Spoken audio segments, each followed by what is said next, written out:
弟兄姊妹早晨。分享今日嘅信息之前呢，我想同大家講下，我嚟到大家中間講道唔係好多嘅日子，不過你俾我有一個好深刻嘅印象啊，就係我去其他教會係冇嘅，包括我自己嘅教會，就係你崇拜之前呢，大家都好安靜坐喺度，唔喺度傾偈。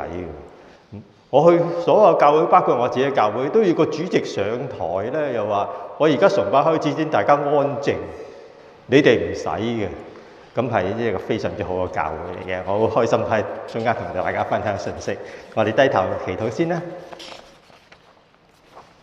我係慈愛天父，求你首先用你嘅寶血覆庇我哋呢個聚會嘅地方，你捆綁冷惡者嘅工作，使到我哋心靈唔好受打擾。你開啟我哋嘅心眼，用渴慕嘅心聆聽你自己嘅説話，並且聽得明白。禱告奉我主耶穌基督名求，阿門。我連續4堂呢，就同大家分享耶穌基督的救恩。咁上次講咗第一次，今次係講第二次。咁先至聲明，呢啲唔係全福音課程嚟㗎。你千祈唔好攞我講嘅嘢咧，走去傳福音喎。冇人知你噏乜㗎喎。只不過係俾我哋大家基督徒去明白我哋自己嘅信仰啫。一個未信嘅人，佢唔會明白我所講嘅嘢嘅。咁所以大家聽嗰陣咧就係為自己，就唔係諗住去複述我嘅嘢話俾人聽。講今日嘅信息之前呢，我想重溫一下我上次講嘅信息先啦，然後再繼續落去，因為都過咗成個月啦，可能有啲忘記咗。今日講嘅嘢呢係比較可能複雜少少嘅，唔係咁容易明白。不過你聽得唔明白唔緊要嘅喎，唔使擔心。最後嗰1-2分鐘呢，我個表你記住嗰度得㗎啦嚇。我次次都係咁嘅，講道咧最撚尾我會做一個總結，咁你記住個總結咧就知道我講乜嘢㗎啦。我哋從翻上一堂我哋講咗罪咧，其實有罪性同罪行兩件事啊，要處理兩件事。咁耶穌基督嚟啦，唔係幫我哋消災解難嘅，呢個唔係耶穌基督。耶穌基督嚟咧亦都唔係話天國護照俾你死後上天堂啦，呢個唔係耶穌基督的救恩，呢唔係聖經嘅教導嚟㗎。聖經嘅教導就係耶穌基督嘅救恩係解決我哋罪性同埋罪行嘅問題嘅。我哋嘅關係同神破壞咗，因為罪嘅原因，因為我哋有罪性，所以同神嘅關係破壞咗。因為呢個係亞當嘅問題嚟嘅，佢食咗分別善惡樹上面嘅果子，唔聽神嘅話，罪性入咗呢個世界，破壞咗人同神嘅關係。耶穌基督的救恩呢，就係解決呢個問題嘅。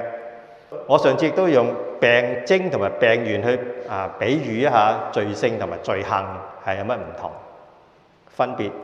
咩叫病徵，咩叫你個病源，我唔再重複啦。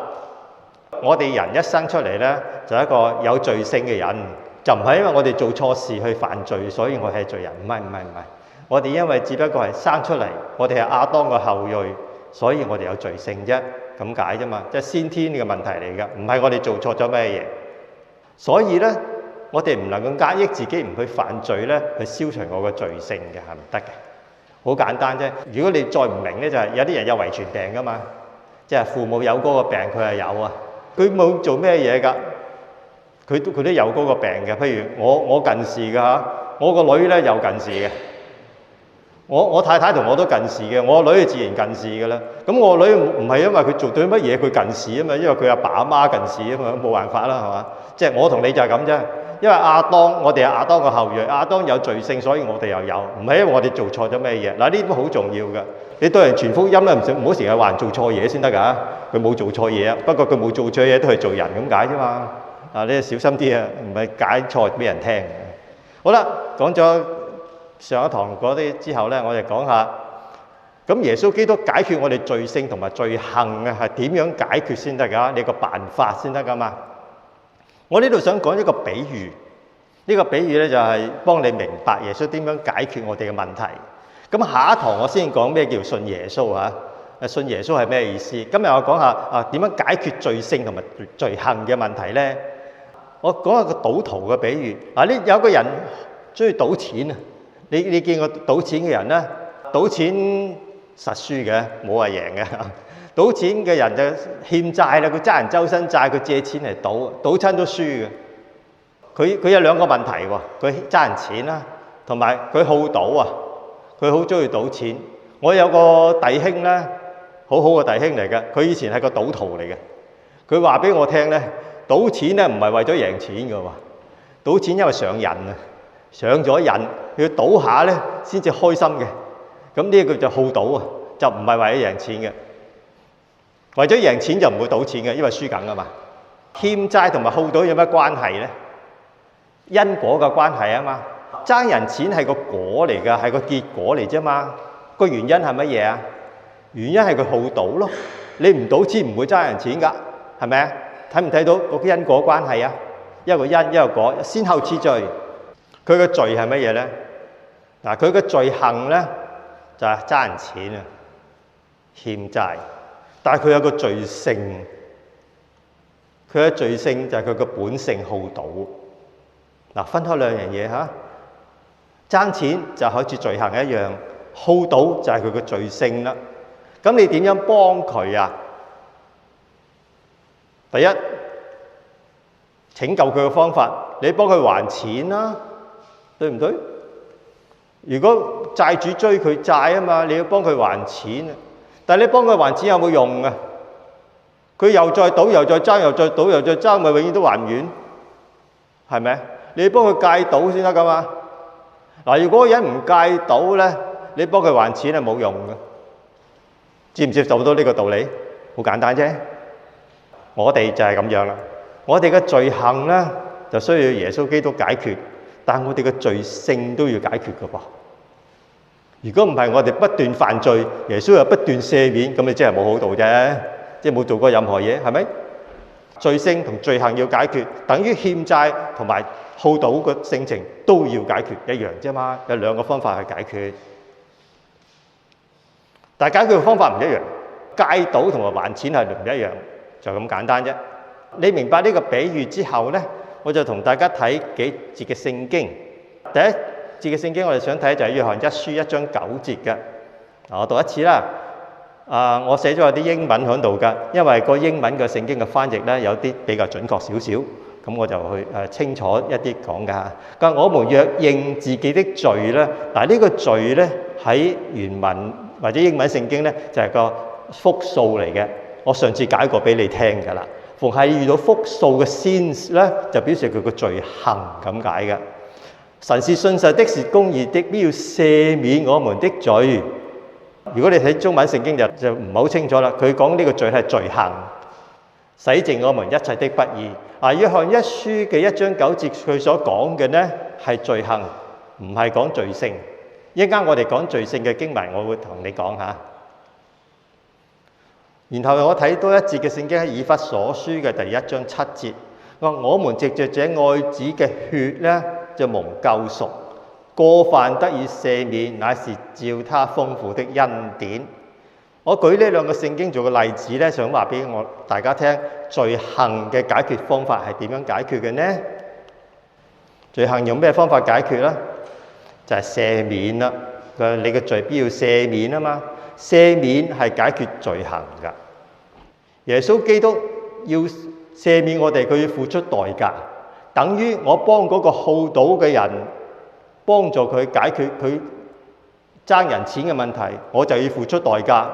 代價就係幫佢還錢啦，我入荷包入啲錢幫佢還啊嘛。你唔付代價還唔到錢㗎噃。耶穌基督所要付出代價，佢付出代價幫我哋還債罪行。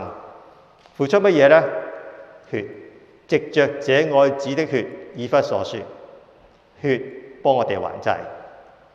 如果你賭錢，你個賭徒你爭人好多錢嘅，我話我肯幫你還債啦，咁你肯唔肯俾我幫你還先得㗎？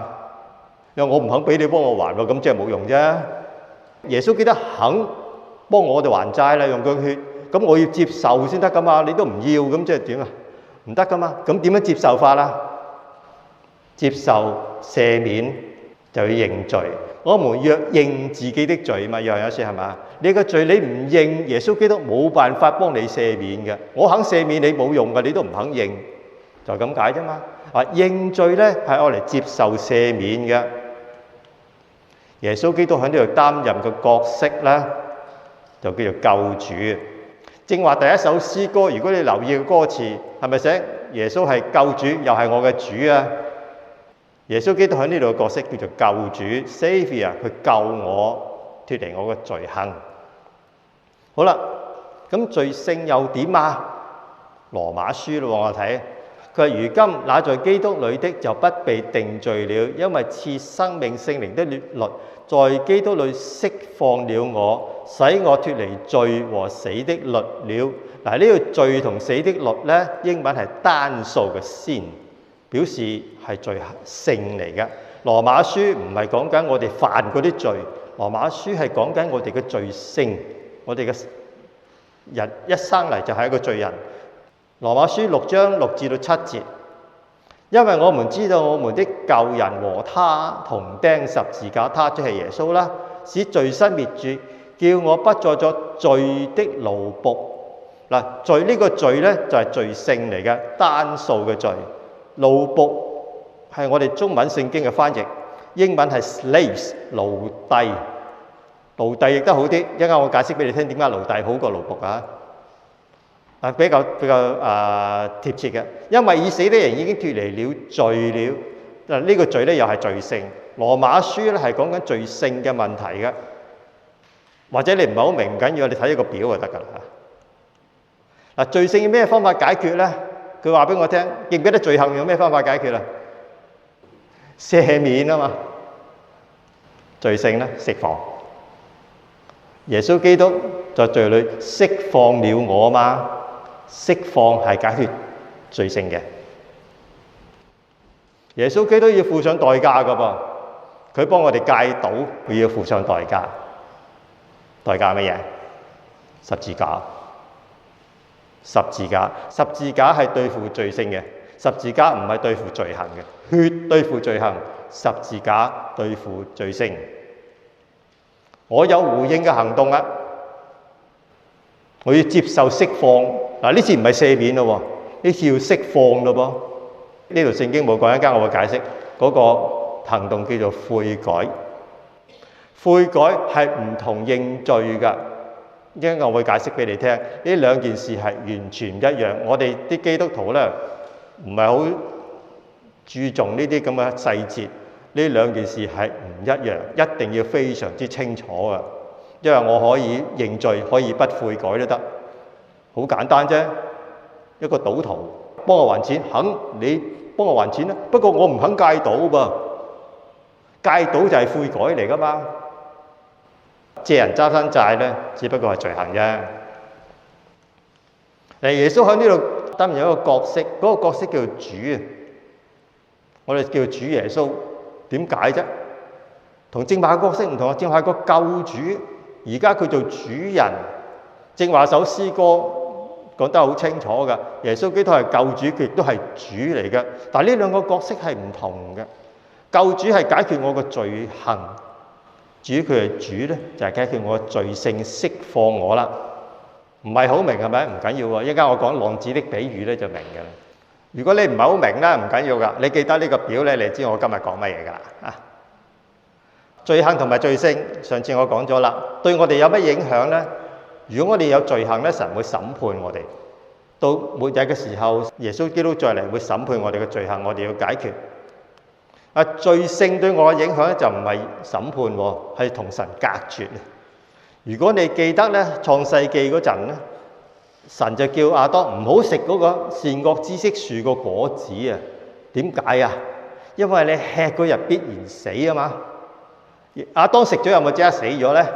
我答案冇死到，佢活咗900幾歲啊嘛。神講嘅死咧就唔係肉身嘅死啊，係靈性嘅死啊，同神隔絕咗叫做死。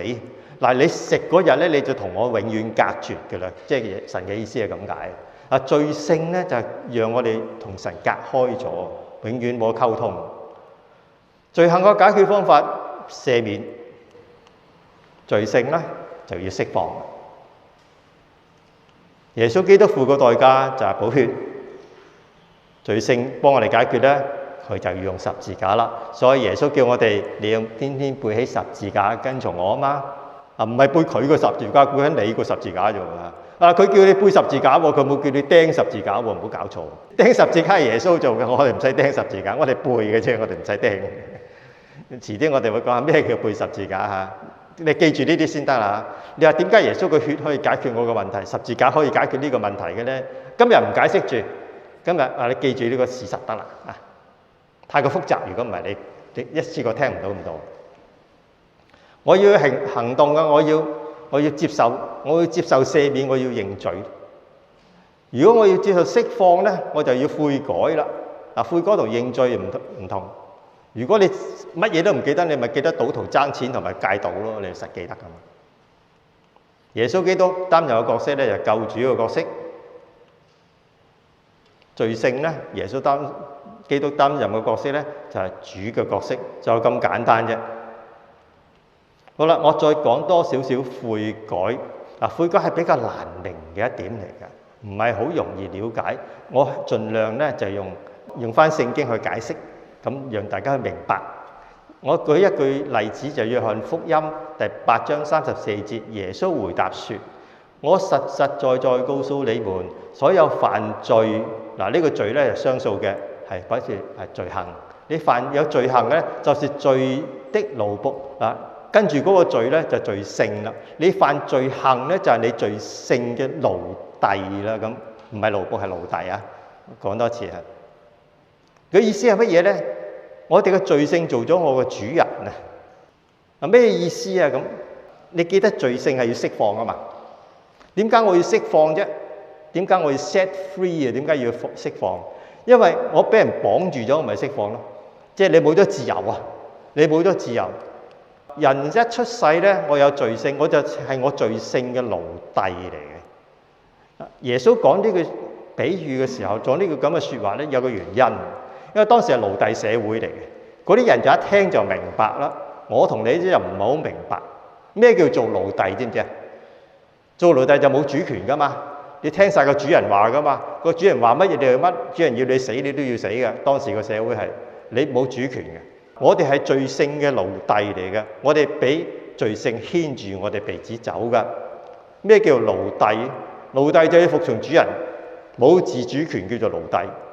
所以點解聖經嘅翻譯奴隸咧就比奴僕好好多？你奴僕都仲可以有啲主權啊，奴隸又冇啊，完全冇啊。耶穌係講係奴隸，罪性嘅奴隸。我哋點知我係罪性嘅奴隸咧？我哋識得自私，我哋識貪婪，我哋識講大話。你唔做一件事咧，我會識噶嘛？有冇人唔識講大話喺呢度？冇啊！我唔係話你講大話喎，我話你識唔識啫喎？梗係識啦，係嘛？我想問你，你使唔使操練，日日操練去講大話，你先識嘅？唔使，一出世識噶啦嘛。你唔講大話1年啊，跟住嗰年你即刻講翻就好順噶啦，唔使操練噶。點解啊？呢樣嘢唔會過一陣就忘記咗嘅，因為我係嗰樣嘢嘅奴隸嚟，嗰樣嘢控制我嘅罪性控制我。嗰啲壞事唔使操練去做㗎，好人先要操練去做嘅啫嘛。好事就操練去做，壞事唔使操練去做。點解啊？因為我係奴隸，我係罪性嘅奴隸嚟。耶穌就咁講嘅意思啦。我犯罪，當我犯罪嘅時候，我就明白原來我係我罪性嘅奴隸。奴隸有乜特徵？有乜症狀？呢個奴隸冇慾望去親近神，對神嘅事物一啲興趣都冇。呢個神對我一啲吸引力都冇。犯罪嗰啲日落對我好有吸引力，但係呢個神對我一啲吸引力都冇，因為我係罪性嘅奴隸，我唔係神嘅奴隸。好啦。羅馬書6章22節就點講咧？佢話：如今你們既從罪裏得到釋放啦，呢個罪係罪性啦噃。從罪性嗰度，如果你釋放咗咧，就會做咗神嘅奴隸噶，唔係奴僕，係奴隸，就有成聖的果子，那結局就是永生。嗱，永生我下一次同你講，今次唔講住咩叫永生，下一次講。呢句咩意思啊？如果你喺罪入邊釋放咗咧，你就做咗神嘅奴隸。嗱，唔好以為釋放就我得自由做乜都得，唔係噃，都係奴隸喎。不過個主人變咗啫喎。要明白一點，乜嘢叫做從罪中得釋放，或者係從罪性中得釋放咧？就係奴隸身份不變，換咗個主人，呢個叫悔改。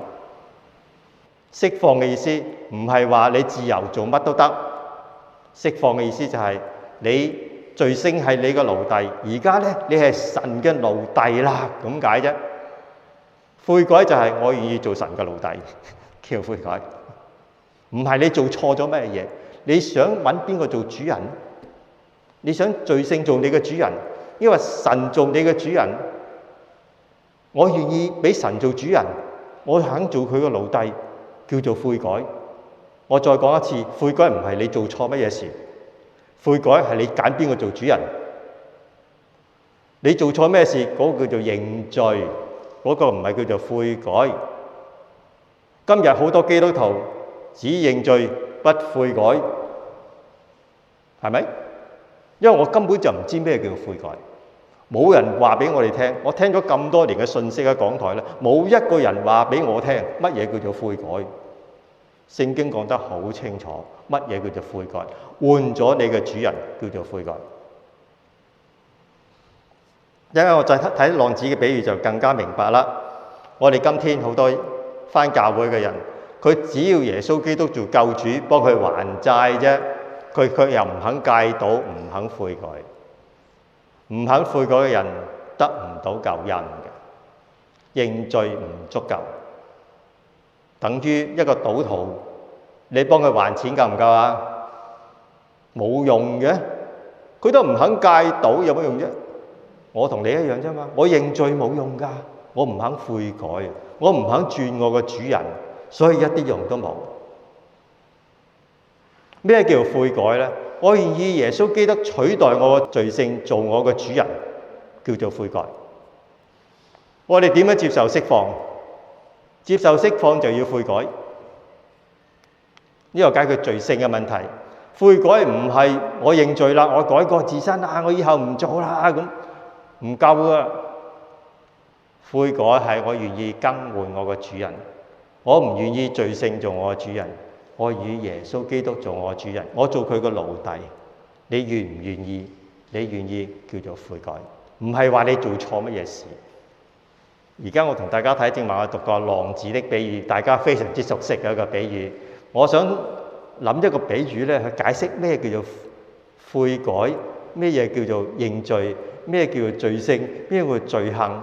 我諗嚟諗去都諗唔到一個比喻咧，比耶穌基督浪子的比喻更好嘅。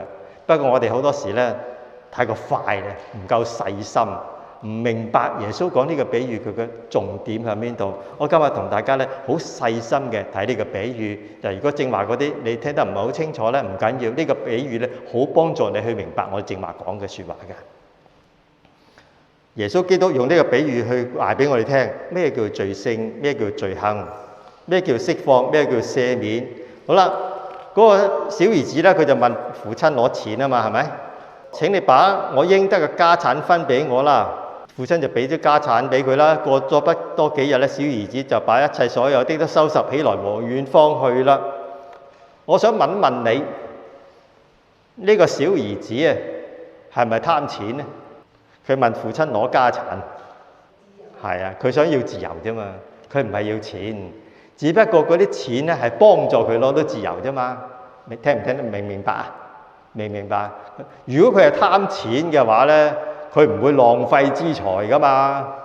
你貪錢啊，你都唔會亂使錢啦，係咪啊？冇咁蠢啫。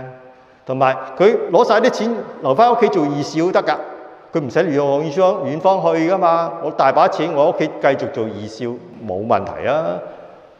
唔係喎，佢去遠方去啊。小兒子咧，佢唔係貪錢，只不過嗰啲錢咧係幫佢達到佢嘅目的啫嘛。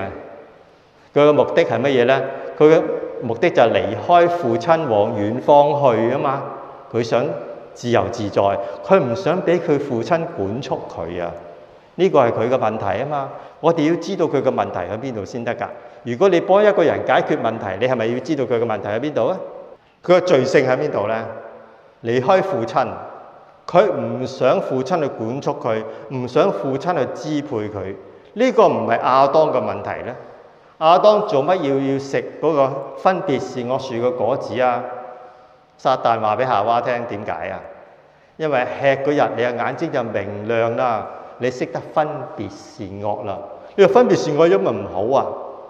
佢嘅意思就係你唔需要神啊，你可以自己決定乜嘢叫做善，咩叫惡啦。你唔使要神啦，你自己搞掂啦咁解。夏娃話啊都幾好啊，亞當話幾好啊，我自己搞掂就得啦。離開父親往遠方去，就係呢個兒子做嘅嘢。罪性就喺呢度，佢唔係做咩錯事，佢只不過係想離開父親啫。罪性令佢離開父親，呢個唔係我同你嘅寫照啦。財富對我哋有冇吸引力嘅？你唔好話俾我聽冇喎。你試下俾1億我呢反應，我唔同你講道啦，我攞啲錢去遊浮，我買多幾層樓，冇吸引力，講笑，財壯人膽啊！有冇聽過啊？親生子咧，不如近身錢。我咧就最同意呢啲説話，錢好實際嘅。點解錢咁有吸引力嘅？其實錢嘅吸引力唔係在乎嗰啲錢嘅喎。因為我有咗錢之後咧，我唔使靠神啊，我自己好多嘢作主啦嘛，我就可以話事啦，好多嘢我可以解決。你知唔知錢可以解決好多問題㗎？你冇話俾佢聽唔得喎，我做俾你睇下，你俾錢我，好多問題。你間教會要租人哋嘅地方崇拜，你俾1億我即刻買間教會俾你啊，幫你解決你嘅問題。你請幾多個牧師我都有錢請嘅。上使乜揾人請做牧師咁困難啫？錢咪解決到咯，冇問題。錢好有用㗎。錢之所以吸引力，唔係錢本身，係佢背後所代表嘅權力，佢嘅方便。你做主人啊，你自己可以攞啲錢做主人啊，就係咁意思啦。你試下啦，擺你喺個荒島度，乜嘢都冇。我俾100箱銀紙俾你啊，你會唔會望住佢好開心啊？冇用嘅，冇用嘅。你不如擺幾隻燒雞喺你面前有用啲，有揾嘢食。嗰幾廿箱銀紙有咩用啊？你個荒島啊，冇用啦。錢之所以有用，喺呢個世界有用嘅。人嘅罪性喺邊度啦？唔要神做主人，自己做主人。個浪子嘅問題喺邊度啊？我唔要父親做我主人，我要自己做主人。我做我罪性嘅奴隸啦，我唔要做神嘅奴隸，就咁簡單啫嘛。好啦，嗰個小兒子咧，佢聖經話佢任意放蕩、浪費資財，使晒啲錢。嗱，使晒啲錢咧係個罪行嚟嘅，就等於嗰個賭徒啦。正話我講個比喻咧，就咁咪賭爭人執生債嘅，嗰個個罪行嚟噶嘛。嗱，嗰個小兒子咧，佢個罪性就係離開父親，佢個罪行咧就係使晒啲錢啫。好啦，聖經就話有一句説話好重要嘅，就係第17節，他醒悟過來。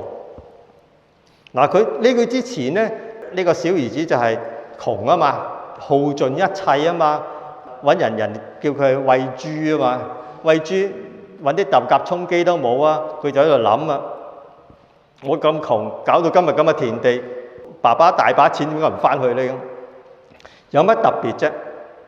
老實講啊，係人到呢個地步都想翻屋企啦。呢個王子有乜特別喎？啱啱？去到咁嘅田地，梗係想解決佢翻屋企啦，冇乜特別啫。但係耶穌講呢個比喻精彩嘅地方就係呢一句第17節，他醒悟過來。醒悟過來咩意思？醒咗啦，佢睇到一啲以前從睇唔到嘢，叫醒悟過來。佢醒，我哋都需要醒悟過來。佢睇到自己嘅罪行，首先佢話我得罪了天，又得罪了你。留意呢啲係佢心裏邊講嘅啫喎，佢未見到佢爸爸嘅。佢個心裏邊，佢醒悟過來就説啦：我父親有多少個僱工，我口糧有餘，我都在這裡餓死嗎？我要起來到我父親那裡去，向他説：父親，我得罪了天，又得罪了你。佢認罪，佢認罪係解決佢嘅罪行嘅問題。佢認罪，點解佢咁得意嘅咧？佢話佢唔係話我得罪了你喎，佢仲話得罪了天。有冇留意？佢話喺個父親嗰度，我得罪你個父親咪得咯？點解佢話得罪了天嘅咧嚇？佢對個天有咩唔住咧嚇？冇乜啊！我諗嚟諗去。啊！呢個比喻嘅意思就係耶穌基督講嘅意思係好有意思嘅呢度。因為原來一個人犯罪咧，唔單止得罪人，更重要係得罪神。我哋要明白罪嘅結果係乜嘢？罪嘅結果係得罪神同埋得罪人。有時我哋做嘅嘢未必得罪人㗎，係得罪咗神嘅。罪就係咁樣噶啦。譬如我傷害咗你，我偷咗你啲錢，咁我應該係得罪你啊，係咪？原來唔單止係咁啊，仲得罪了神㗎。耶穌基督的寶血處理嘅係後者，唔係前者。耶穌基督的寶血係幫我哋還清我哋喺神面前嘅債，唔係還我哋喺人面前嘅債嘅。我哋犯罪得罪嘅係神，耶穌基督嘅寶血係解決我同神之間嘅問題。我哋嘅罪行就係咁嘅，神要審判我係我嘅罪行，唔係我嘅罪成。耶穌基督的寶血係咁樣用嘅，但係佢仲有個罪性要解決㗎。記唔記得佢罪性係乜嘢？離開父親往遠方去嘛。佢離開父親，佢呢個罪性，呢個罪性需要釋放啊！點樣接受釋放啊？記得嘛？悔改啊嘛。咩叫悔改啊？記唔記得？換咗個主人，換咗個主人，所以佢點講啊？就係佢翻轉頭，佢翻去回到父親那裏去啊！從前佢要離開噶嘛，而家佢翻轉頭喎，佢仲講一句説話：把我當作一個僱工吧。有冇留意佢係咁講噶？佢做乜嘢？佢翻去做義燒啊？唔係噃，佢翻去做奴隸。咩意思啊？耶穌基督嘅比喻非常之精彩，佢將救恩講得好清楚。佢要悔改翻去做翻佢父親嘅奴隸。我翻去神面前做佢嘅奴隸，叫做悔改。我翻去神嘅面前繼續享福啦，做翻個義燒啦，咁唔係叫做悔改。我要翻去做翻神嘅奴隸。悔改嘅結果就係釋放。或者我哋會問佢翻去做奴隸，佢咪再受約束咯？原來唔係㗎，喺神嘅面前做奴隸咧，先至係真正嘅自由。真正嘅自由係神嘅奴隸。我同你咧，奴隸嘅身份永遠都唔會變㗎。我哋只能夠變係邊個做主人嘅咋？我哋選擇邊個做主人，就係咁簡單嘅道理啫嘛。咩叫從罪中得到釋放呢？從前罪性係我嘅主人，而家咧耶穌基督係我嘅主人，我咪得到釋放咯，就咁簡單啫嘛。講多少少咩叫醒悟過來？我同你都需要嘅嘢。醒悟過來就係睇到啲以前我睇唔到嘅事實。我以為好多係理所當然嘅嘢，好似冇乜點做錯啦。神要光照我哋，俾我哋睇得到，原來我得罪咗神㗎，佢會審判我㗎。我以前以為自己作我生命嘅主，我自己話事，自把自為，有咗錢就得啦，我係最快樂啦。原來發覺唔係喎，原來神做主人先係真正嘅自由，真正快樂嘅泉源㗎。如果你睇路加福音第15章咧，有4個部分。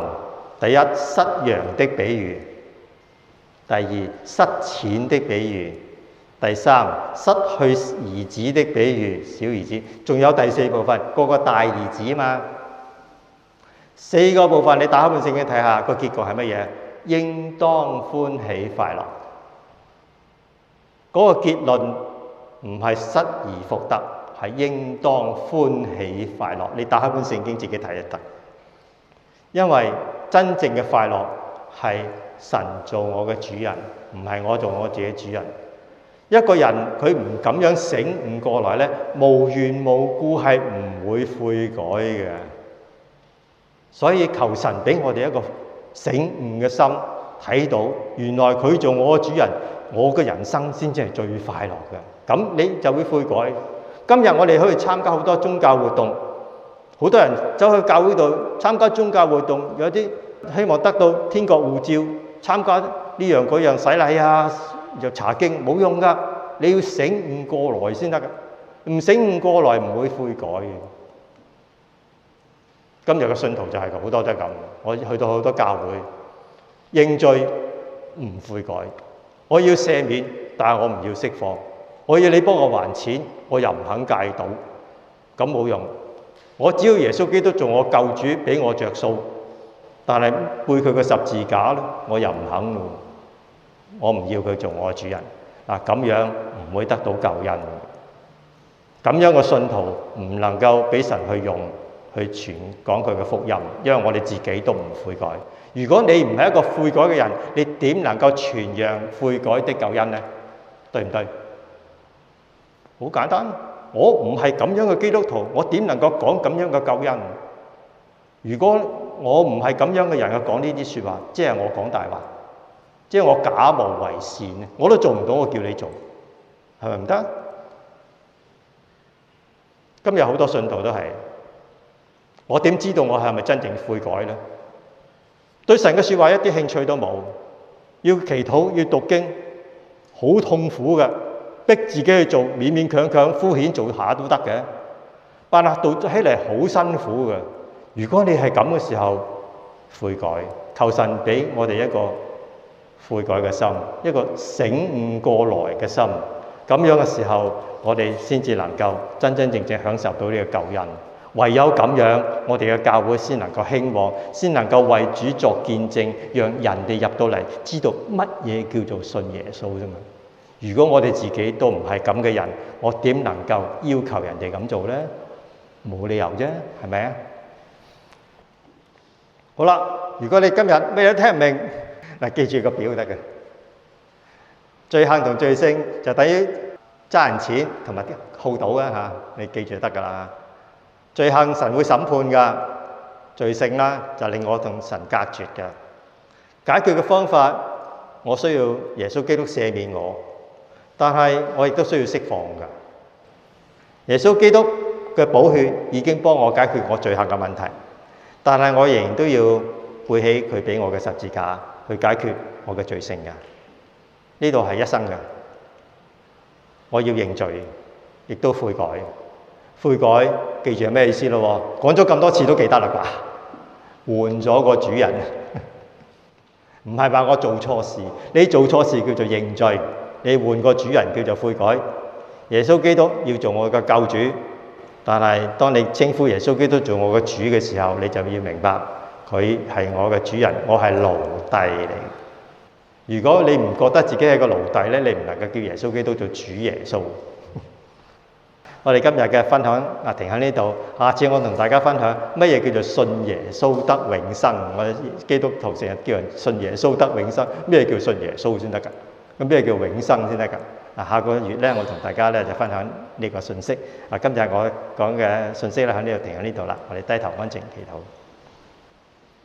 我哋親愛嘅主耶穌，我哋向你獻上感恩。你為我哋預備嘅救恩係超過我哋所能夠理解嘅。求聖靈喺我哋嘅心中嘅工作，叫我哋真正係有個醒悟過來嘅靈，珍惜耶穌基督你自己嘅救恩。我哋知道好多個道理，我哋都唔能夠完全去明白，但係我相信你對我哋嘅心意永遠都係好嘅。聖靈，求你幫助我哋從神嘅角度去睇救恩，幫助我哋去經歷耶穌基督嘅救恩，做一個誠實無偽嘅基督徒，用我哋嘅生命去見證你嘅福音。禱告奉我主耶穌基督名求，阿們。